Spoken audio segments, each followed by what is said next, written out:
topic is myths about today's housing market. How you feeling, Anne-Marie? I'm good. How are you? I'm great. Excited for my second cup of coffee.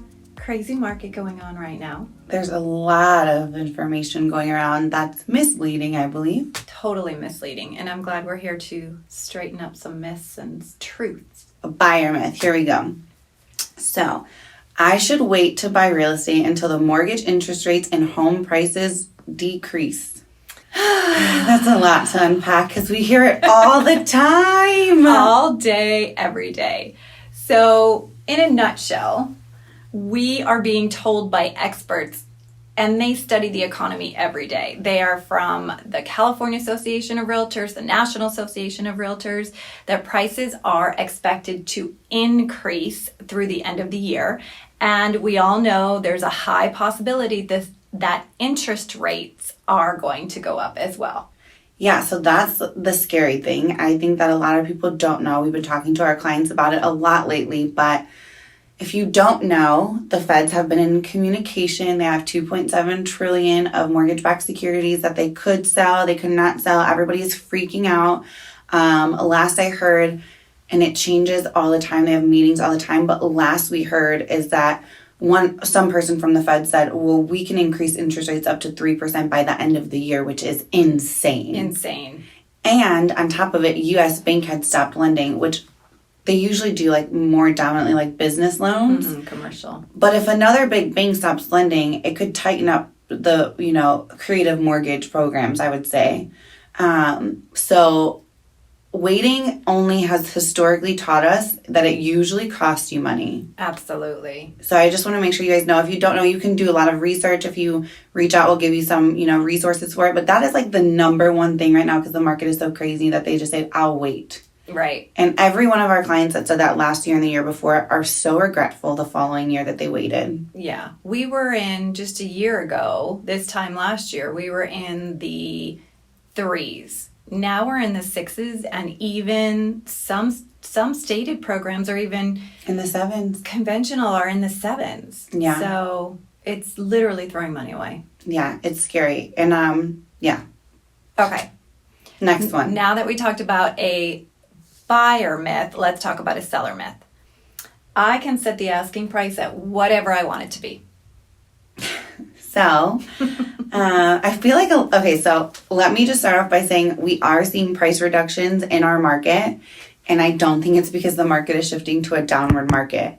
What's happening though is that people are getting, what is the word I want to use? Let me be selective here. Okay. Overly aggressive, overly aggressive. I'll just use overly aggressive without saying anything negative. And they think that they can just list their price for whatever and it's going to sell in this market. That's not true. The price reductions that we're seeing is because someone aggressively did not aggressively price their home competitive in this market. They overpriced it. Buyers are not idiots. Majority of them are not going to just throw money away. And we still have this thing called an appraisal contingency. And even though it's out the door for some, for most, yeah, it's still you need to have a baseline, right? So if you're already overpricing the home from anything that's ever sold in the area, you've just started too high. And I think also with buyers getting rid of the appraisal contingency, they need to understand, the sellers need to understand that they need to bring that difference in. Well, so you have to. Well, that's why we keep seeing a lot of homes come back to the market because they don't have that kind of cash. And now that interest rates are going up, they're using that money on their interest rate. They have to factor that into their mortgage because a mortgage that was, let's say, $3,500 or $4,000, now it's going to be $3,700 or $4,200. Yeah. So they don't have those reserves anymore that they need. Yeah, I think that the most successful agents market a price pretty competitively because you get some more exposure. And anyone that tries to start high, which we have sellers all the time say, like, I want this price. And if that's what they want and you want to try to sell it for that, of course, any realtor is going to try. But we have to also educate you that those are the homes that we're seeing reduced. But if we price more aggressively, we're seeing those go way over asking. So it's definitely a myth. Multiple offers. So, buyer myth. waiving the home inspection completely is a good idea so my offer will stand out? Not a good idea. Not a good idea at all. Never waive the inspection. You never know what could be hiding in that home. I will tell you, reduce the inspection. It doesn't need to be 17 days. It doesn't need to be 10 days. Only if your realtor has the team to know that their inspectors can perform in time. Correct. There's a caveat to that. There's a caveat to everything. Yeah. Yeah, absolutely. So you lose your right to cancel over serious issues in the home. And you just never know what's hiding under the house, in the attic, the roof, any significant issues. You can always shorten the contingency period, like we talked about, a 5-day or a 7-day. That's going to significantly help you in your offer because the sellers and you will know if there are any issues. And one of the things that I like to do is say, hey, we're going to do our inspection, but it's for informational purposes only. We're not going to go back and nickel and dime you. If there's an LED light out, we're not going to go back and say, oh, we want this LED light fixed.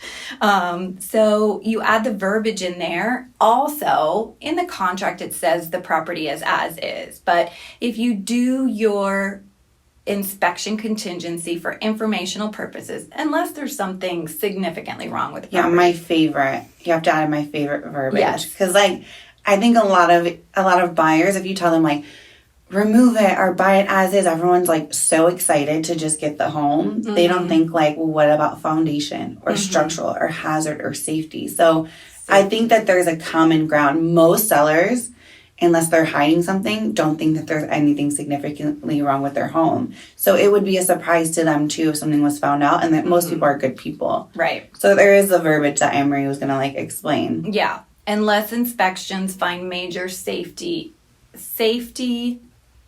and foundation issues. So a major issue, a safety issue, or a foundation issue, I think that's when we need to go back to the seller. But other than that, it's good to know because let's say you're purchasing a house and you're putting all your money into it.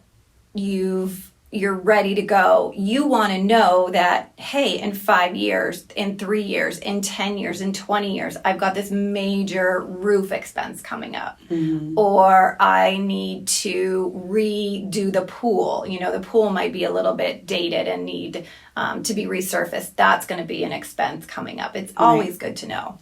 I mean, even there's a lot of things that a lot of agents don't know. For example, when we just bought our second home, we were not anticipating this, but it came back on our title report about radon, that we were in a radon area. So if you live in the Northridge, Sherwood Forest area, it's actually known to have higher levels of radon. In Pacific Palisades, a lot of places throughout LA, but Pacific Palisades is the highest. So it came back and not on an alarming level. It's they tier it off of it could be a hazard, it could not be a hazard. Mm-hmm. And I'm not willing to risk, if you know anything about radon, it's detrimental to the health of you and your children. And we are buying a 1-story house. We sleep right on the soil. Radon's in the soil. It could be, very, dangerous. Very dangerous. And so I'm we'll pay however much we have to pay to get a radon inspection. The listing agent was I've never heard of anyone getting a radon inspection. I've sold 120 homes. And I'm well, today's the day. And I'd rather be safe than sorry. Come to find out, it went past the EPA's regulation of what safe is. And we had to mitigate it. And it was a $5,000 expense. And that we used this verbiage on our home. Mm-hmm. And that was a major and a safety and a hazard. So and if you don't know these things, if you don't have someone reading these things and you don't at least check it, it could have been nothing, but I could have had a peace of mind, right? Absolutely. Now we have a 10-year warranty that we won't have radon and we're fine and we're happy. Mm-hmm. But yeah, just things that you don't even know come up. Yeah. And just think, what if you had waived that inspection? Yeah, never. I have to at least know. All right, next one. Seller myth. I have to renovate my house and make it beautiful before I sell it. No. So sometimes yes. It depends on the market. Yeah, it depends on the market. There are some Obviously, buyers are emotionally attached to this beautiful turnkey home. But what I will say is a lot of buyers don't like your taste. So you have to take that into consideration. Also, the time frame and the holding cost. It could actually cost you more to renovate and hold on to it than if you just sell it right away and on the market aggressively. You have to run the numbers to see if it works, and have to make sure you have the right professional team behind you, including the contracting team, because you don't want to miss a market high. We have clients that, contemplate this all the time, and within 3 months of getting something renovated, they might make an additional $25,000 to $50,000. We're like, is it worth it? You could actually lose money too. That's like best case scenario. So no, not all the time. I think the biggest thing you said there is just run the numbers. Make sure you have a team that's going to not just say, oh yeah, possibly, but really take into account construction costs, which astronomical, which have gone through the roof. Okay, one more seller myth. Da-da-da-da-da. Ready? I'm ready. I don't need to market my home. The market is so hot. I don't need to market it. This is my biggest pet peeve. I will literally see homes that are north of even $3 to $4 million, and it looks like my 4-year-old took photos, not on an iPhone even. And it's terrible, and it's going to sit on the market, and it doesn't gain you the exposure you need. You need a professional team. You need that high quality image. If your home doesn't market to the masses, meaning that you are fit for a bachelor or whatever, you need someone to come in and virtually stage, even if you don't physically stage, for like a family, and have options for a bachelor and a single person and a couple and like a dog mom, you know what I mean? So it's like, absolutely not. Just throwing some type of photos that aren't even great quality photos on the internet is not going to sell your home. Those are the ones that are on top of the price, that are getting the price reductions. So even though the market is hot, inventory is low, the first thing a buyer sees is that damn photo, and you have to make it count. But you also have to find a team or an agent that's not just going to put it on the MLS and be done. No, you have to have a strategy. That's you said it perfectly. The strategy. Yeah. What is the strategy? How many people is your home going to reach when you put it on the market? Because you could still sell it, but are you selling it for the most amount of money that you could get? And the answer is no. If you're just throwing it on the MLS, which we've learned recently, there's people that just get paid flat fees to do that. As realtors, you're actually making us look very bad. It does a disservice. Yes, does it syndicate to platforms like Zillow? Sure. But like we're in a time of social media, YouTube, we have TikTok, everything. You can go viral. The properties can go viral. You can reach hundreds of thousands of people in the matter of minutes. You have to capitalize off that. Absolutely. But yeah. Those were some good myths. Sorry, I got a little worked up. I'm like, I'm like, how did this person get a listing and this is what they're doing with it? That's sad. Yeah, but that is today's topic, and we hope that you had value from it, and we love that you tuned into us, and we can't wait to connect with you. So don't forget to find us on all those platforms, and until next time, our beautiful humans, namaste.